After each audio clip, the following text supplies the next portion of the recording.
Había una vez una mujer que vivía en la ciudad de Savannah, en el estado de Georgia, Estados Unidos. Una mujer de 72 años de edad, cuya vida parecía tejida con hilos de paz, de hierbas medicinales, de consejos suaves y sonrisas cálidas. Para quienes la conocían en el mercado de agricultores de Forsyth Park, ella era simplemente la señora Elle de las hierbas, esa dama mayor que siempre tenía una palabra de aliento, una infusión curativa. Una recomendación para el dolor de cabeza o el insomnio. Pero detrás de esa sonrisa, de esa mirada serena, se escondía una historia que nadie podía imaginar. Una historia tan dolorosa, tan insoportable, que durante muchos años ella prefirió guardársela en lo más profundo del alma, como si enterrarla pudiera hacerla desaparecer. Pero llegó un momento en que el silencio ya no fue posible. Y fue entonces cuando decidió hablar. Porque sabía, con certeza, que no estaba sola. Que en algún lugar, en otra casa, en otra ciudad, en otro país, había otra mujer sufriendo en silencio, atrapada en el cuerpo y en el miedo, como ella lo estuvo. Y si su voz podía ayudar a una sola persona a encontrar el valor para gritar, entonces todo el dolor habría valido la pena. Mi nombre es Eleanor Bennett, dijo con voz firme, aunque temblorosa. Tengo 72 años. Vivo aquí en Savannah, Georgia. Y esta no es una historia inventada. No es un cuento de terror ni una película de suspenso. Es la verdad. Cada palabra que voy a decir es real. Cada detalle sucedió tal como lo contaré. Y si continúas escuchando hasta el final, entenderás por qué me llevó tanto tiempo reunir el coraje para hablar. Antes de que llegara esta vida de hierbas y remedios naturales, yo trabajaba en una fábrica textil. Durante más de 20 años, pasé mis días sentada frente a una máquina de coser, con la espalda doblada, los ojos cansados, los dedos adoloridos. Era un trabajo duro, agotador, en un lugar caliente, lleno de polvo de tela y químicos. Me levantaba todos los días a las 5 de la mañana. Preparaba el desayuno, dejaba el almuerzo listo para que mi hijo lo calentara al regresar del colegio, tomaba 2 autobuses para llegar a la fábrica antes de las 7. Volvía a casa a las 6 de la tarde, completamente exhausta. Pero aún así, no podía descansar. Tenía que preparar la cena, ayudar con las tareas escolares, lavar la ropa, limpiar la casa, organizar todo para el día siguiente.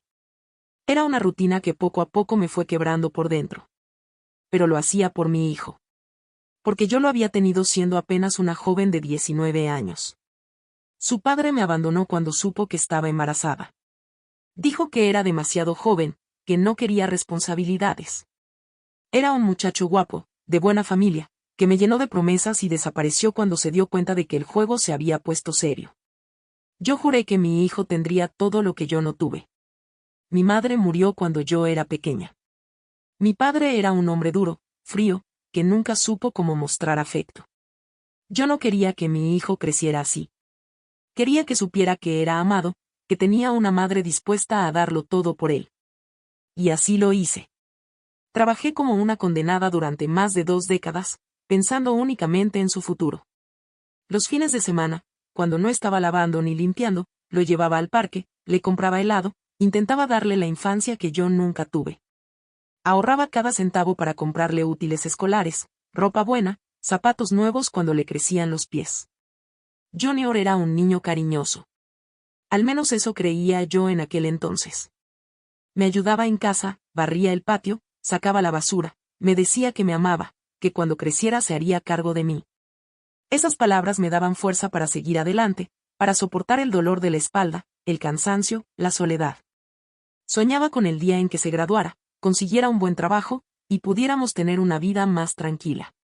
Nunca imaginé que dentro de ese niño que yo criaba con tanto sacrificio, crecía una bestia.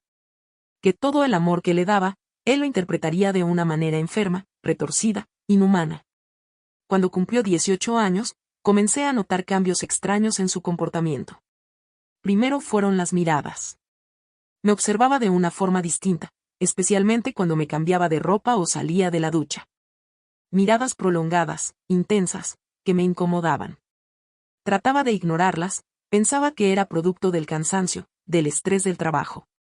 A veces sentía que alguien me espiaba cuando estaba en el dormitorio o en el baño, pero al salir a revisar, él estaba lejos, viendo televisión o en su teléfono. Pensaba que todo era imaginación mía. pero luego empezó a volverse más pegajoso, más cariñoso de una manera que no era normal entre una madre y un hijo adulto. Quería abrazarme todo el tiempo, darme besos en la mejilla que duraban demasiado, buscaba excusas para tocarme, para acercarse a mí. Cuando yo cocinaba en la cocina, venía por detrás y me abrazaba, apretando su cuerpo contra el mío de una forma que me hacía sentir rara. Cuando me quejaba, se reía y decía que solo estaba siendo cariñoso, que no podía ni siquiera abrazar a su propia madre. Una vez me ofreció un masaje porque decía que yo estaba muy cansada del trabajo. Acepté, pensando que era un gesto de afecto de hijo.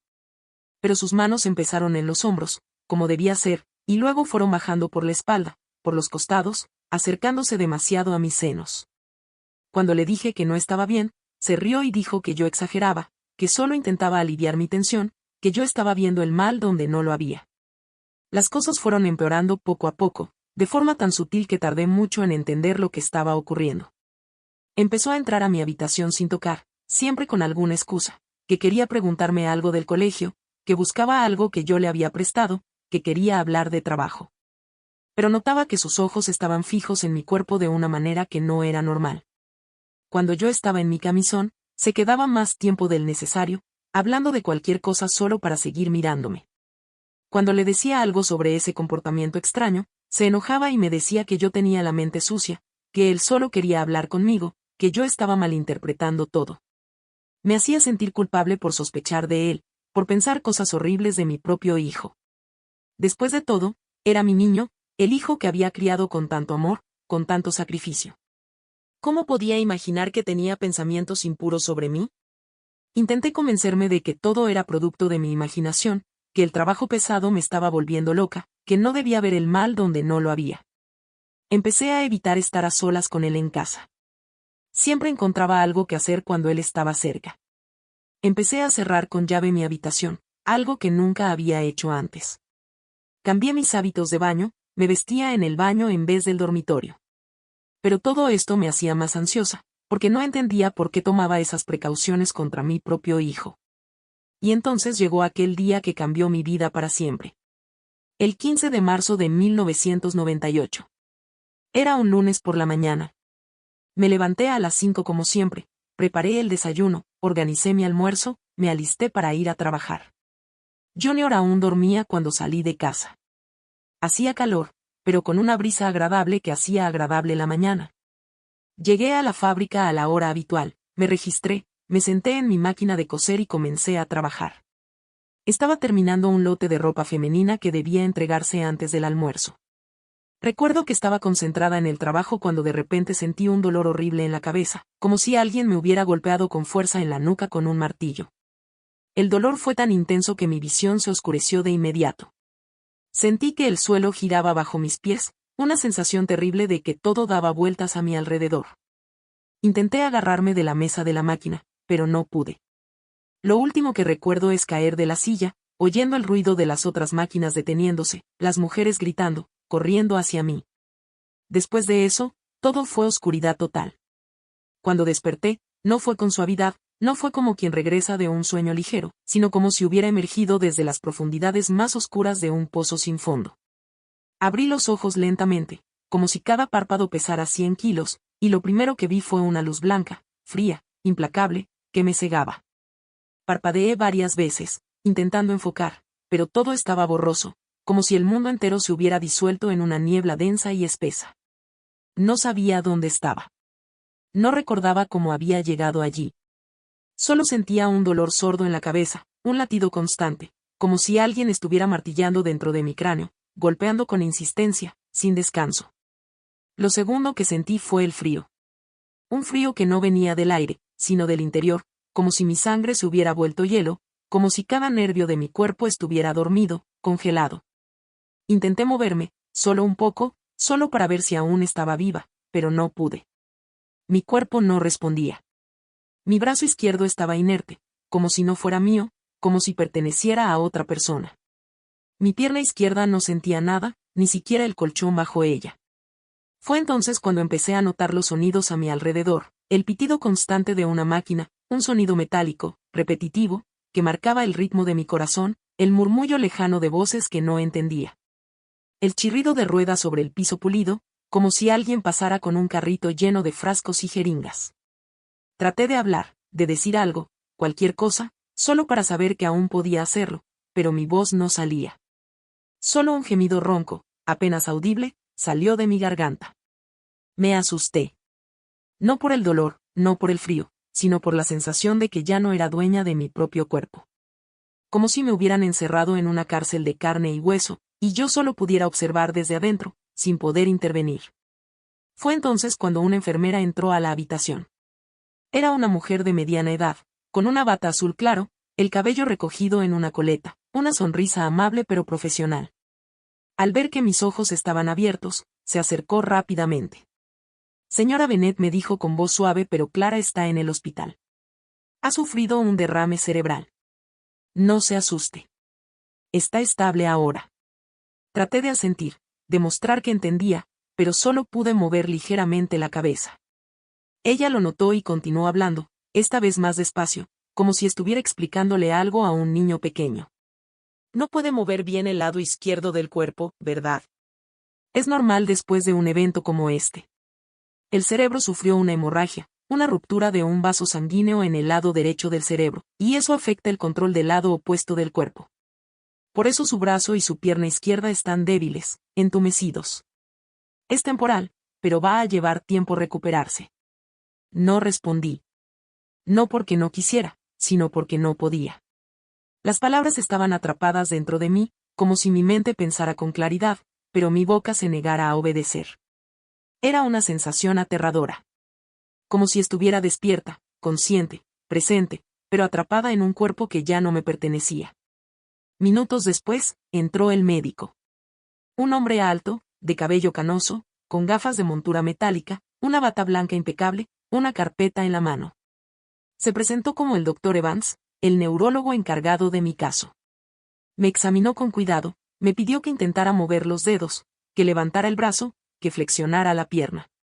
Cada intento era un fracaso.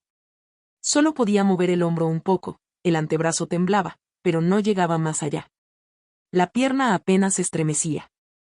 Señora Bennet, dijo, con una voz seria pero no fría, ha tenido una hemorragia cerebral. Un derrame. Y, con todo respeto, es muy joven para esto. Normalmente, este tipo de eventos ocurre en personas mayores, con hipertensión, con enfermedades cardiovasculares, con años de estrés acumulado. Pero usted tiene solo 52 años.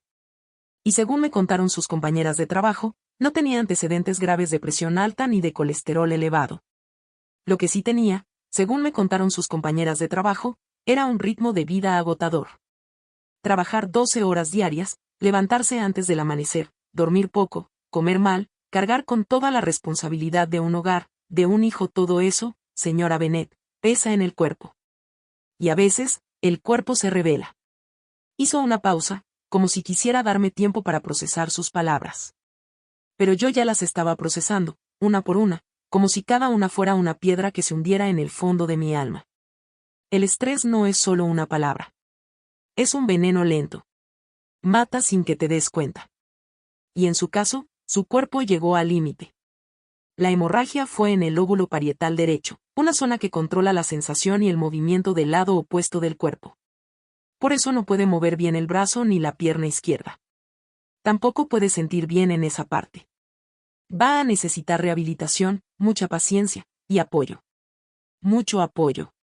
Sentí un nudo en la garganta. No por el diagnóstico, sino por lo que implicaba. Apoyo. ¿Quién me iba a apoyar? Mi hijo. Solo mi hijo.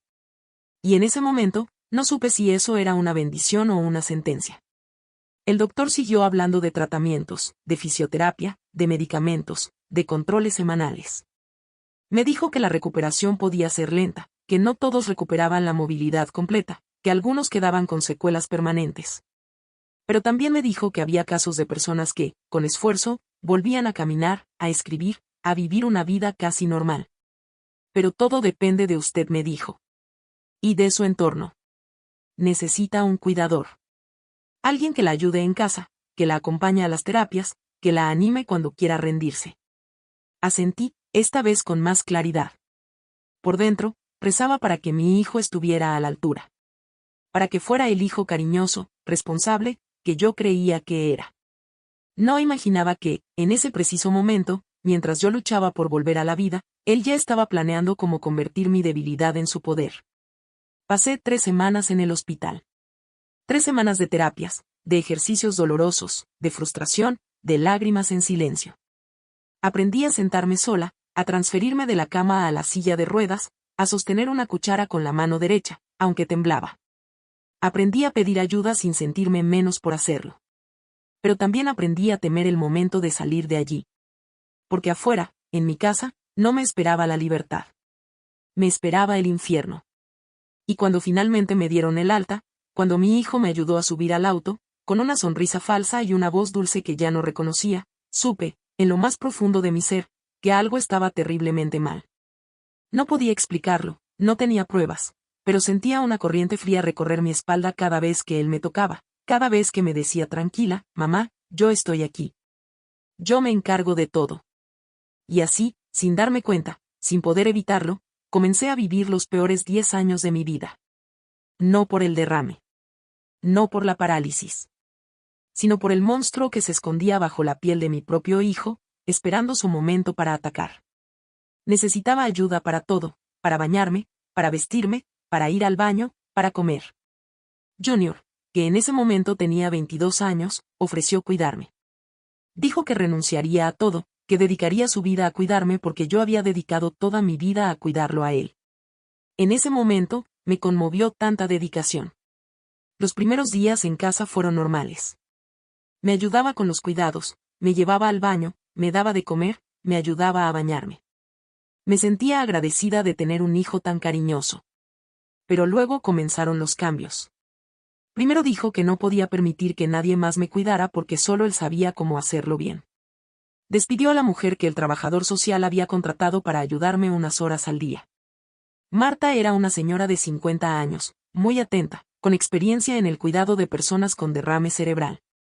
Pero Junior empezó a encontrarle defectos, dijo que era descuidada, que no hacía bien las cosas, que me lastimaba durante los ejercicios. Inventó tantas quejas que la pobre mujer terminó renunciando. Después empezó a decir que yo era muy sucia, que necesitaba baños más largos, mucho más largos que los que había tenido antes, que mi cuerpo, por estar inmóvil, acumulaba suciedad en lugares que las personas normales ni siquiera podían imaginar, lugares profundos, ocultos, donde la higiene común no llegaba. Decía que si no se limpiaba con extremo cuidado, con dedicación, con paciencia, podía desarrollar infecciones graves, bacterias que se reproducirían sin control, que atacarían mis órganos internos, que podrían causar fiebres altas, septicemia, incluso la muerte.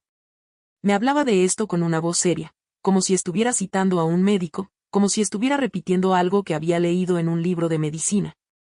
Cuando en realidad todo era una mentira cuidadosamente construida para justificar lo que realmente quería hacer.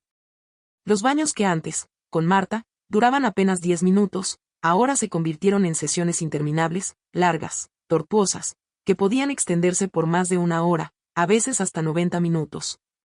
Dependiendo de su estado de ánimo, de cuánto quisiera prolongar el sufrimiento. Y no eran baños, no en el sentido verdadero de la palabra.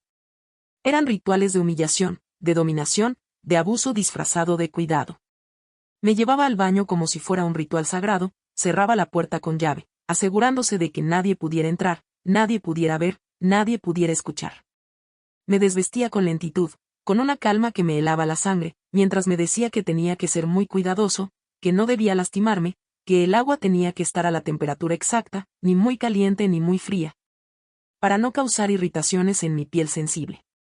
Me sentaba en la silla de baño, la que tenía respaldo y barras de apoyo, y él comenzaba.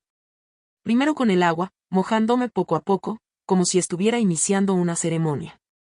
Luego, con la esponja, pasándola por mis brazos, mis hombros, mi espalda, con movimientos suaves, casi cariñosos al principio.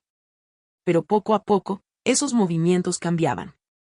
Se volvían más lentos, más pesados, más intencionales. Sus manos empezaron a permanecer más tiempo en ciertas partes de mi cuerpo, especialmente en mis senos y en mi área íntima, siempre con esas excusas de limpieza profunda, de higiene médica, de prevención de infecciones.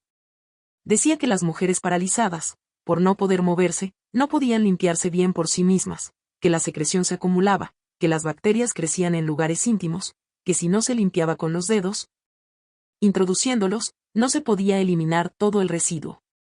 Y entonces lo hacía. Introducía sus dedos donde no debía, con una lentitud calculada, diciendo que estaba revisando, que estaba limpiando, que estaba cuidando de mí. Sus manos se quedaban allí, moviéndose, explorando, tocando con una intensidad que no tenía nada que ver con la higiene. Mientras lo hacía, hablaba, me explicaba con voz tranquila lo importante que era ese procedimiento, cómo estaba salvando mi vida, cómo estaba evitando que enfermara gravemente.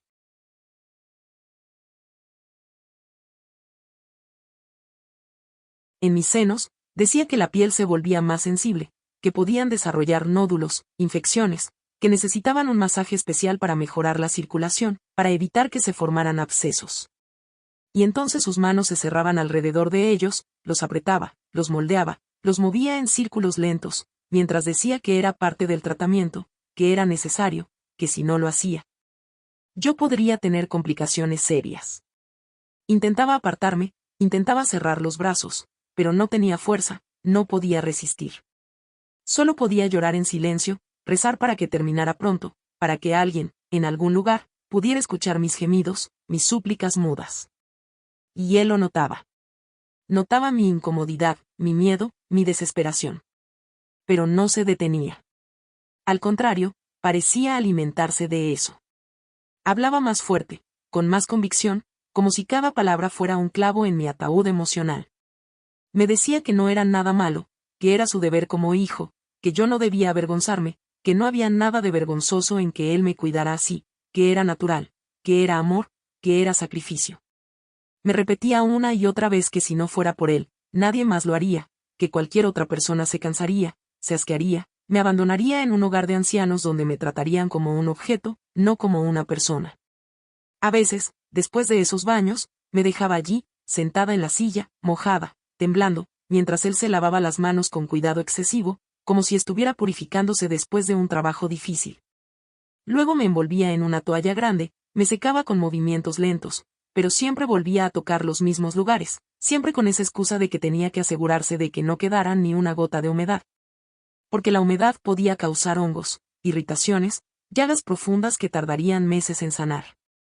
Y mientras lo hacía, me miraba a los ojos. No con vergüenza, no con culpa, sino con una mezcla de poder, de satisfacción, de dominio. Como si estuviera diciéndome sin palabras, tú eres mía. Tú dependes de mí. Tú no puedes hacer nada. Y yo puedo hacer lo que quiera contigo.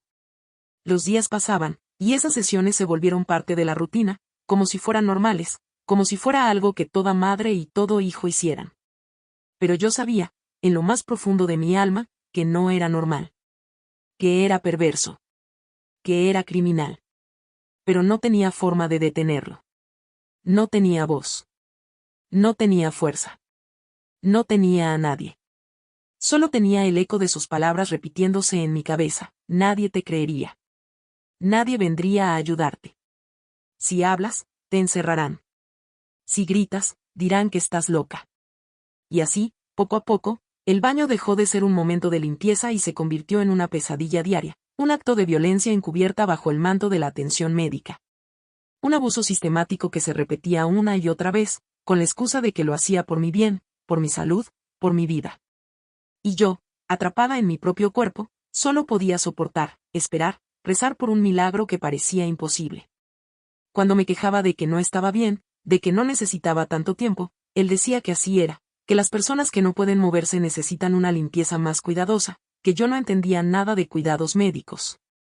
Decía que había investigado en Internet sobre la higiene para personas postradas, que sitios especializados recomendaban una limpieza minuciosa, que debería estar agradecida de que él tuviera la paciencia de hacerlo.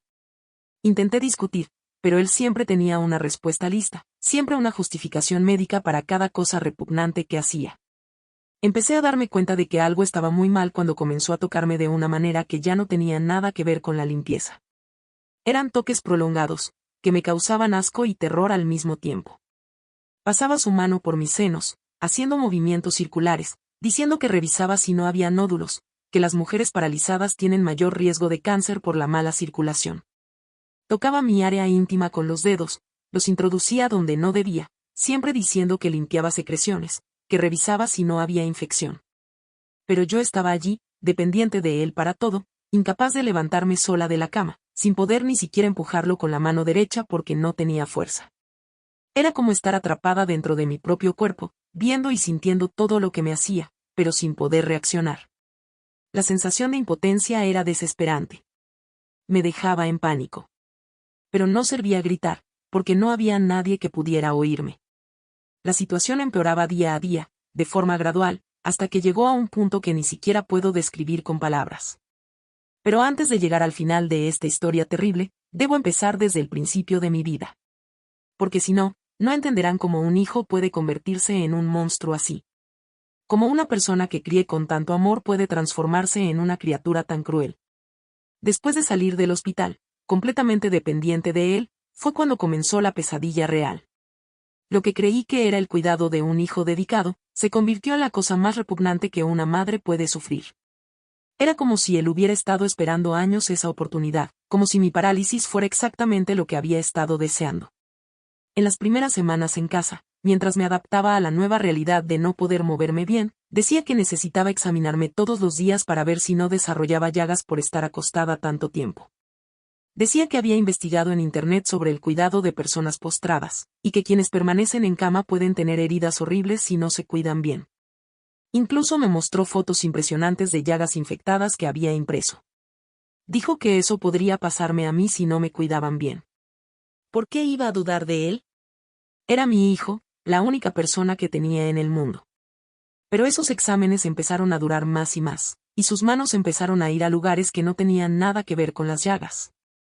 Examinaba cada centímetro de mi cuerpo, decía que debía revisar todo, que las llagas podían aparecer en cualquier parte. Empezó a decir que mis senos se veían diferentes, que parecían hinchados, que necesitaba masajearlos para mejorar la circulación.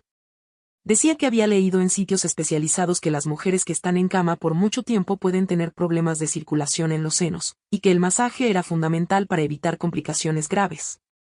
Sus manos se quedaban allí mucho tiempo, apretando, moviendo, haciendo movimientos que me dejaban un sentimiento horrible en el estómago, una mezcla de asco, miedo y confusión. Cuando le decía que me dolía o que no me gustaban esos toques, él respondía que así era, que al principio siempre molesta, pero que luego el cuerpo se acostumbra e incluso mejora. Decía que no podía ser egoísta, que él estaba sacrificando su tiempo para cuidarme, que yo debía colaborar con el tratamiento si quería recuperarme. Hablaba con tal convicción que hacía que dudara de mis propios sentimientos, que pensara que tal vez estaba malinterpretando esos toques. El primer incidente real, el que marcó el inicio de los abusos más graves, ocurrió durante un baño en una tarde de jueves. Dijo que estaba muy sucia allí abajo, y que necesitaba limpiar bien, o de lo contrario tendría una infección urinaria terrible que podría matarme. Empezó a tocarme de una manera que ya no tenía nada que ver con la limpieza. Introducía sus dedos donde no debía, diciendo que quitaba la suciedad acumulada que yo no podía remover por la parálisis. Intenté cerrar las piernas, usé toda la fuerza que tenía en el lado derecho de mi cuerpo para protegerme. Pero él me sujetó con fuerza y habló con esa voz falsamente cariñosa: «Mamá, relájate, soy tu hijo. No hay nada malo en esto. Tú me dabas baños toda mi vida cuando era niño, me limpiabas, me enseñabas sobre higiene. Ahora es mi turno de cuidarte». La comparación era absurda, repugnante. Pero hablaba con tanta naturalidad que por un momento me hizo dudar si yo estaba exagerando. A partir de allí, los baños se convirtieron en una verdadera tortura. Sesiones de horror que sabía que ocurrirían todos los días y que no podía evitar. Pasaba más de una hora limpiándome, siempre con esas excusas asquerosas sobre higiene y salud. Decía que una mujer paralizada necesita cuidados especiales, que yo no entendía nada de medicina, que él había investigado todo en internet y sabía exactamente lo que hacía. Y yo estaba allí, incapaz de moverme bien, dependiente de él para todo, sin forma de resistir ni escapar. Era una sensación de desesperación que no puedo explicar. Una mezcla de terror, asco e impotencia. Luego comenzaron los toques que llamaba medicinales, siempre con la excusa de que era un tratamiento médico. Decía que debía masajearme el abdomen todos los días para que mis intestinos funcionaran bien. Que las personas paralizadas tienen problemas de estreñimiento, y que solo el masaje abdominal lo resuelve. Que si no lo hacía, podría tener una obstrucción intestinal y morir. pero sus masajes eran extraños. Empezaban en el abdomen, pero seguían bajando hasta lugares que no tenían nada que ver con los intestinos. Cuando me quejaba, él se enojaba y gritaba: «Mamá, ¿quieres mejorar o no? ¿Quieres morir de infección? Yo estoy aquí tratando de salvarte, y tú sigues quejándote». La manipulación psicológica era lo peor. Peor incluso que el abuso físico. Repetía las mismas frases todos los días como un mantra que me quebraba por dentro: «Mamá, dependes de mí para todo. Si no estoy aquí, ¿quién te cuidará? ¿Quién te dará de comer? ¿Te llevará al baño? ¿Te dará la medicina? ¿Quién tendrá paciencia con una como tú?». Hablaba así mientras me tocaba inapropiadamente, como si fuera lo más normal del mundo, como si yo debiera estar agradecida de que estuviera allí, sacrificándose por mí. Decía que era una carga para cualquier otra persona, que solo él tenía la paciencia para cuidar de alguien como yo, que si me abandonaba, me pudriría en un hogar de ancianos horrible donde nadie se preocuparía por mí. Pintaba un cuadro tan terrible de mi situación que tenía miedo solo de pensar en la posibilidad de quedarme sin él, aunque sabía que lo que me hacía estaba mal. Era un ciclo enfermo de dependencia y miedo. Cuando intentaba resistir más, quejarme más fuerte o empujarlo con la mano que aún funcionaba, él empezaba con amenazas sutiles pero muy efectivas. Hablaba con voz tranquila, controlada: «Mamá, ¿quién va a creer a una paralítica contra mí? Todo el vecindario, toda la ciudad, me conocen como el hijo dedicado que lo dejó todo para cuidar a su madre enferma. Si empiezas a inventar mentiras sobre mí, pensarán que te volviste loca por el derrame, que tienes alucinaciones». Esas palabras me cortaban como un cuchillo, porque sabía que tenía razón. ¿Quién me creería contra él? Y así, año tras año, mi vida se convirtió en un infierno. Hasta que un día, después de casi 8 años de silencio, algo cambió. Una vecina, la señora Johnson, escuchó mis gritos desesperados a través de la pared. Ella insistió en verme, entró a la casa, y vio las marcas en mi cuello, mis ojos rojos de tanto llorar. Llamó a emergencias. En el hospital, un médico me examinó a solas por primera vez en años. Le dije todo con señas, con el corazón latiendo con miedo. Me creyeron. Encontraron pruebas de abuso sexual. Junior fue arrestado. Y así, después de años de tormento, la justicia llegó. Fue condenado a 12 años de prisión. Pero la historia no termina allí. Porque años después, cuando ya había reconstruido mi vida, cuando era dueña de mi tienda de hierbas, cuando había encontrado la paz, él regresó. Enfermo, paralizado, pidiendo ayuda. Y yo, frente a él, le dije con calma: «Ahora sabes cómo se siente depender de alguien. Ahora sabes cómo se siente no poder defenderte». Y luego lo miré a los ojos y le dije: «Tú perdiste el derecho al cuidado, al amor, a la familia, cuando decidiste convertirme en un objeto sexual durante 10 años». Él se fue. Yo cerré la tienda, me senté, y lloré. Pero no fue un llanto de tristeza. Fue un lloro de liberación total. Porque por fin, después de décadas, había recuperado mi poder. Hoy, a los 72 años, soy una mujer completa, feliz, independiente. Tengo mi tienda, tengo amigos, tengo amor. Y cada día, con cada hierba que preparo, con cada consejo que doy, transformo mi dolor en propósito. Porque la mejor venganza no es el odio. Es vivir bien. Es sanar. Es ayudar a otros a hacerlo. Y si tú estás escuchando esto, y estás sufriendo en silencio, quiero que sepas algo: nunca es tarde para empezar de nuevo. Nunca es tarde para gritar. Nunca es tarde para sanar.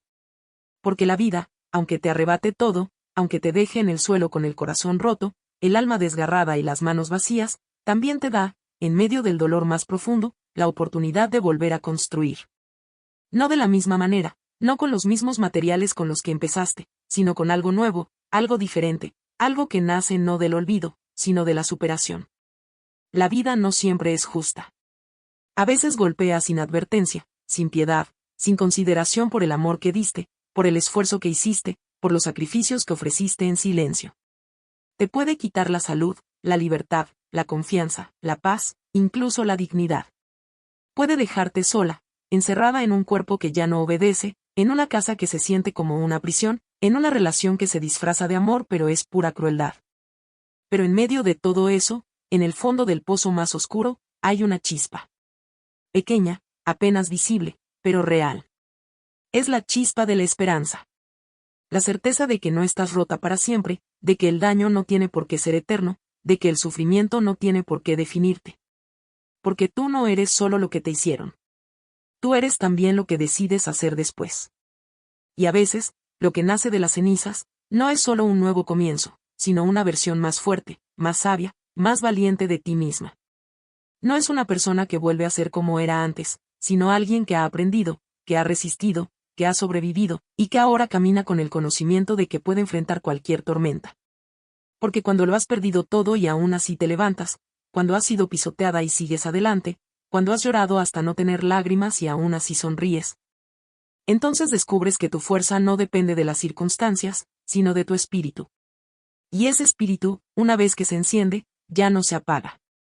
Porque la verdadera victoria no es no caer, sino levantarse cada vez que caes. No es vivir sin dolor, sino seguir viviendo a pesar del dolor. No es olvidar el pasado, sino transformarlo en poder, en propósito, en luz para otros que aún están en la oscuridad. Y así, lo que nace de las cenizas no es solo más fuerte que nunca, es más auténtico, más verdadero, más libre.